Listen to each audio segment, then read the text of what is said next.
Halo semua, perkenalkan nama saya Niko Mangayulandari dengan NIM 23075312236 Fakultas Ekonomi dan Bisnis Universitas Udayana.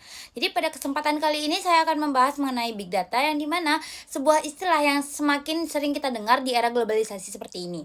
Jadi Big Data itu merujuk pada kumpulan data yang sangat besar, cepat, dan beragam, sehingga tidak dapat diolah menggunakan metode pengolahan tradisional.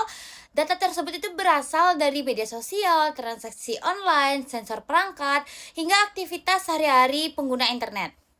Jadi, hadirnya Big Data ini telah membawa perubahan besar di berbagai bidang. Dalam dunia bisnis, Big Data itu digunakan untuk memahami perilaku pelanggan, prediksi tren pasar, serta meningkatnya efisien operasional.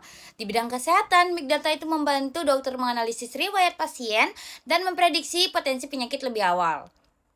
Dan dalam pemerintahan, Big Data itu dimanfaatkan untuk menyusun kebijakan berbasis data sehingga keputusan itu lebih cepat dan tepat sasaran. Namun, pemanfaatan Big Data itu bukan tantangan. Dua hal utama yang sering muncul dalam keamanan data dan privasi pengguna. Jadi, semakin banyak data yang dikumpulkan, semakin besar pula resiko yang terjadi kebocoran data. Dibutuhkan sumber daya manusia terampil maupun menganalisis dan manfaat data dalam jumlah besar. Jadi, pada kesimpulannya, Big Data itu memiliki potensi besar untuk membantu di berbagai sektor dalam mengambil keputusan yang lebih akurat dan efisien. Serta teknologi ini dapat menjadi motor penggerak dan kemajuan apabila dimanfaatkan secara lebih bijak dan bertanggung jawab. Jadi sebagai saran dari saya itu, kita perlu terus meningkatkan literasi digital, terutama kesadaran mengenai keamanan data pribadi. Lembaga, perusahaan, dan pemerintahan harus juga berinvestasi pada keamanan data, serta pelatihan SDM agar mampu mengelola Big Data secara optimal.